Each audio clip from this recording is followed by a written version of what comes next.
If you find streaming high-quality multi-channel live music challenging with OBS or Vmix, then the Behringer XR18 may be just what you need.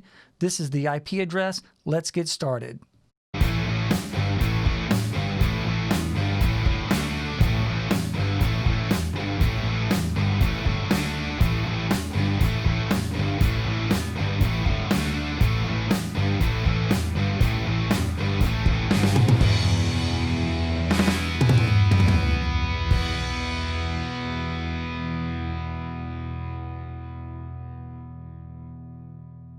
Hello, my name is Ivan and this is the IP address. What we're going to talk about today is the challenge that streaming high-quality multi-channel audio can be, particularly with OBS and somewhat with Vmix as well.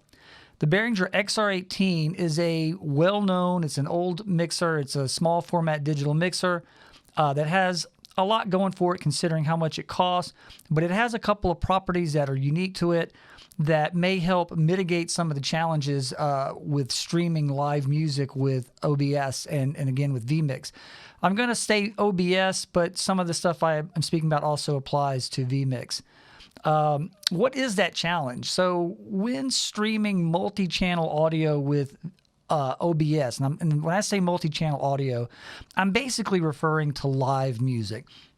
Above and beyond the need for, say, a singer-songwriter to have an acoustic guitar and a microphone where maybe one mic would suffice for both, or each the vocals and the guitar separately mic'd. So that's a two-microphone or two-channel situation, and OBS does just fine with that.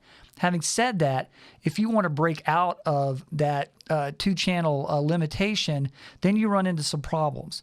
Now, OBS does have an ASIO plugin that's available, and I highly recommend that you install it. If you're doing any kind of complicated audio, you'll need that plugin.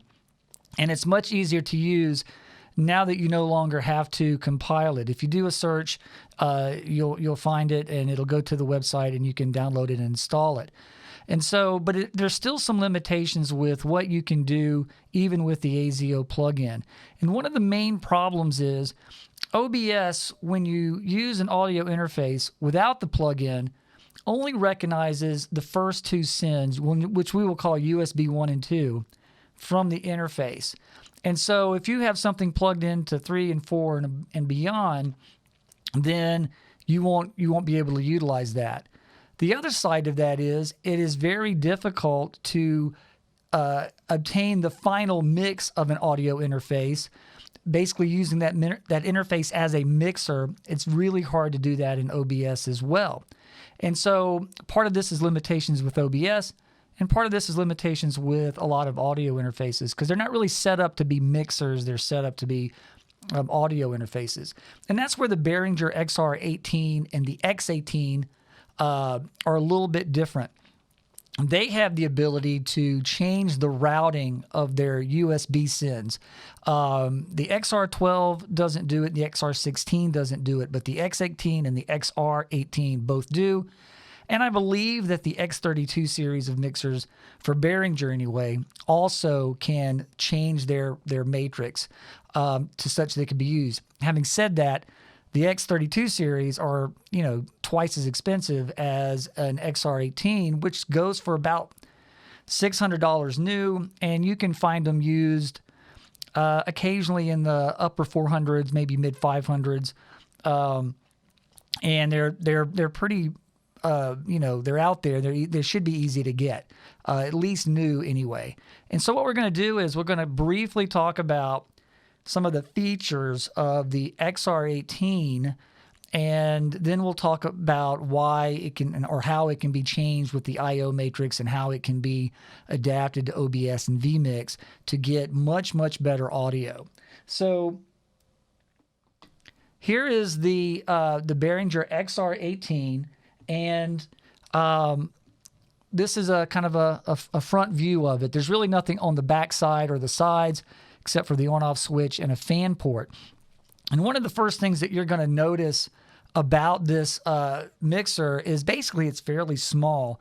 I mean, it's less than 19 inches wide, and you can install it with the rack using some rack gears that sometimes come with it, at least when they're new, maybe not used. And then the other thing that you may notice almost right away is that you have 16 channels of input with XLR. And these are the cool XLR Nutrix style connectors, meaning that you can use both an XLR cable or a 1/4-inch TRS cable. And that's just awesome. Additionally, inputs 1 and 2 are high impedance connections, so that gives you some flexibility. And also there's 2 line inputs for 1/4-inch connections, and so that gives you a total of 18 inputs, which again, for live band, that's a lot of flexibility. That's a 3-4-piece kit. I mean, a 3-4-piece band with a 4-5-piece kit that you could easily mic up and get a very good mix that you can send to OBS or Vmix, and I'll show you how to do that in just a second. Some other aspects of the XR18. It's a 44.1 or 48 sample rate with a 24-bit depth. It obviously doesn't come with built-in faders, and the way it's controlled is with a number of ways. Windows and Mac have a desktop app, and Android and iOS also have apps that you can use that connect to this either through network connection or a direct connection, like in the case of the X-Touch, which is a hardware controller.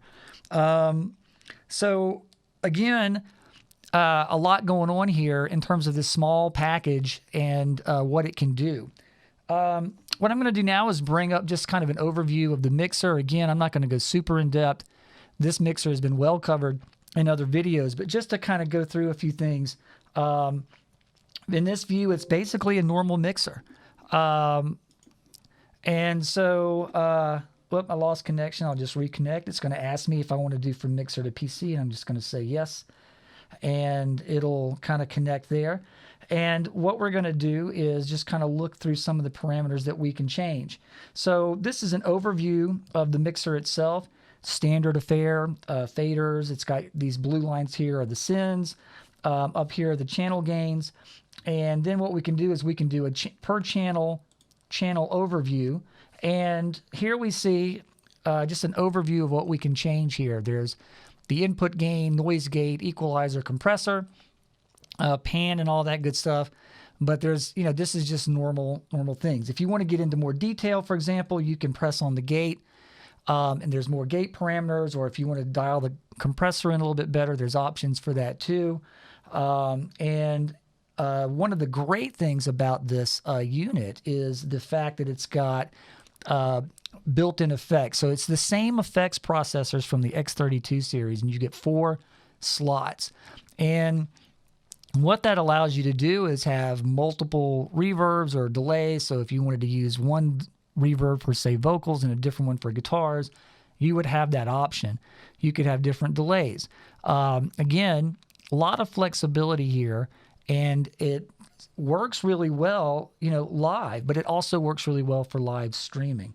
If I unmute these returns, now you can hear the reverb and the delay, and of course that's a lot, but just to kind of show you, let me mute those and go back. I'm actually recording through the XR18 right now. So I could have a whole band mic'd up. I could have keys, bass, guitar, the whole thing. And then we would send this to OBS or Vmix, and you would have a pretty good quality product there. Now, it's not gonna, this unit is not the best audio interface. There are certainly better audio interfaces out there. In my mind, this is a live mixer first and an audio interface second, whereas a lot of times it's the other way around. It's an audio interface first and possibly a mixer second. There are other companies that make audio interfaces that can double as mixers, but I find that this one is probably one of the cheapest with the most flexibility. Now, I said I was going to show you how to get this into OBS or Vmix in such a way that you could take advantage of it as a mixer. And what I mean by that is there are ways to do that with regular mixers, but it calls for hardwiring something, or possibly, going from analog to digital and back from digital to analog again. And when you use the XR18, there's only one, AD conversion. You don't have to go back. So once it goes into the digital realm, it basically stays digital until the streaming process, and you get the quality of a decent mixer. So your only limitation at that point is going to be your bandwidth and what's in front of the microphone. So there's nothing you can do about what's in front of the microphone sometimes, but your bandwidth will be a limitation as well. So let me show you what makes this a little bit different. So this is the routing matrix from the mixer. And as you can see where all the red circles are, they are basically assigning different channels or outputs from the mixer to the USB sends back to the computer. And so as it's set up now, you can see that, for example, channel 3 is set to go back on USB 3. But what is great about this mixer, if you look to the far right, over here where it says left and right, you can see these two circles, and they're marked left and right. So that's the main output. That's the final mix. And that is being routed to USB 1 and USB 2. I can switch it over. If I do this, I'm going to lose audio for just a second, but I'll just show you how it's done. So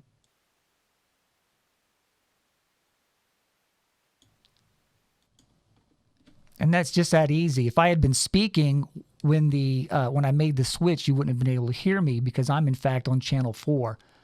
And again, OBS and Vmix will only recognize USB send 1 and 2. Now with the ASIO aspect, and Vmix has actually pretty excellent baked-in ASIO abilities, and with the ASIO plugin for OBS, yeah, you can do other things, but it's still going to be kind of hard to get that final mix where you've been able to do per track, EQ, gate, compressor, levels, individual mic gains, and then be able to utilize those effects returns where you're basically getting a fully mixed, left-right program that you can then shoot over to Vmix or OBS, which then in turns, of course, is sent to either whatever you're streaming to, Facebook Live or YouTube Live or what have you. But that is what makes this particular unit, I think, so appealing. It does address a lot of the challenges of, streaming live music. And what's interesting is, I'm taping this basically during the COVID quarantining, and I'm seeing a lot of bands stream music on Facebook or YouTube, and sometimes I can tell that the music's there and the talent's there, but the audio is it suffers horribly. And ironically, video can be bad, but audio cannot. If the audio is bad, it's just unwatchable, which is, kind of ironic. So in any case, this could be the way to address that. There are other options for sure. There's other mixers you could buy. You could buy, for example, a digital mixer that's actually a freestanding mixer that then you could route to USB 1 and 2. They have USB outputs, and you could do that, and those are certainly options, and they're actually out there, and they're fairly affordable. They're also quite large and I think a little bit cumbersome. And I love the fact with the XR18 and the X18 or any of the X32 series mixers, you can save your presets, you can save the levels, you can do scenes and snapshots and the like, and basically you can take up where you left off and just have your streaming situation set up. And so just thought I'd put this out there. It's an old piece of kit. Again, it's pretty common and easy to find, and it may be like, well, I don't know, $450, $600 is a lot to spend, and it is. I mean, I'm acting like that's just chump change, and it's not. But if it's an option, you can get a lot of mileage out of these mixers. First of all, it doesn't have to be used just for streaming. They make great practice PAs. They make great live PAs.